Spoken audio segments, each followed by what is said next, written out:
இந்தியாவினுடைய எதிர்க்கட்சியினுடைய தலைவர் ராகுல் காந்தி காங்கிரஸ் கட்சியினுடைய அதிகாரப்பூர்வ எக்ஸ் பக்கத்தில் பீகார் மாநில அதிகாரப்பூர்வ வாக்காளர் பட்டியலில் 947 வாக்காளர்கள் அழகா சொல்றாரு பாருங்க. VTN 6 என்ற முகவரியில் வாழ்கிறார்கள். இது உண்மையா? நிடானி கிராமத்தில் பல நூறு வீடுகளும் குடும்பங்களும் வாழ்கிறார்கள். ஆனால் வாக்காளர் பட்டியலில் ஒட்டுமொத்த கிராம மக்களும் ஒரு கற்பனையான வீட்டில் வாழ்வதாக காட்டியிருக்கிறது என்று தெரிவிக்கப்பட்டுள்ளது. இந்த தகவலை ராகுல் காந்தி தன் எக்ஸ் தளத்தில் ரொம்ப அழகா பதிவு செய்திருக்கிறார்.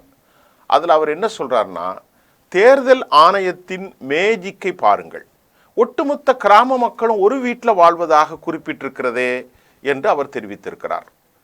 வாக்காளர் பதிவு அதிகாரிகள் வீடு வீடாக சென்று பட்டியலை ஆய்வு செய்திருப்பார்கள். ஆனாலும் வீட்டு முகவரியை ஏன் கவனிக்கவில்லை?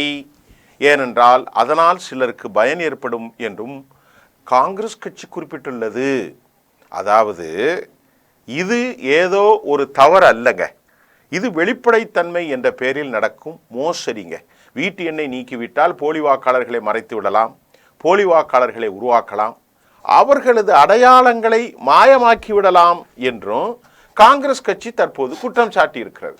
இப்ப நம்ம இதை பார்வை என்ன, காங்கிரஸ் கட்சி குற்றம் சாட்டி இருக்கிறத தாண்டி இந்த அட்ரஸ்ல நிடானி கிராமத்தில் 947 பேர் ஒரே முகவரியில பதிவிட்டிருக்கிறார்கள் என்றால் ஒட்டுமொத்த பீகாரிலும் வாக்காளர் பட்டியல பெரிய குளறுபடி நடந்திருக்கிறது அல்லவா? இதை கற்பனை செஞ்சு பார்க்கணும் அல்லவா? ஜனநாயகம் திருடப்பட்டு விட்டதாக ராகுல் தொடர்ந்து குற்றம் சாட்டி வருகிறார். அதற்கு வாழும் உதாரணம் தான் நிடானி கிராமம் என்றும் கூறப்பட்டிருக்கிறது. இதை எதுக்கு தேர்தல் ஆணையம் மறுக்கணும்? அந்த கிராமத்தில் இந்த நம்பிக்கை இது இருக்குதா? அந்த கிராமத்தில் சொல்லக்கூடிய அந்த வீடு இருக்கிறதா? இந்த கிராமத்தில் இந்த விவகாரங்கள்லாம் இருக்கா இல்லையா என்பதை அவர்கள் பார்த்தாலே உண்மை தெரிந்து விடுமே. அப்ப மீண்டும் மீண்டும் அவர்கள் அந்த தப்பை செய்கிறது என்பதை மிக மோசமான அளவில் அவர்கள் செயல்பட்டு கொண்டிருப்பதையும் உறுதி செய்ய முடிகின்றது.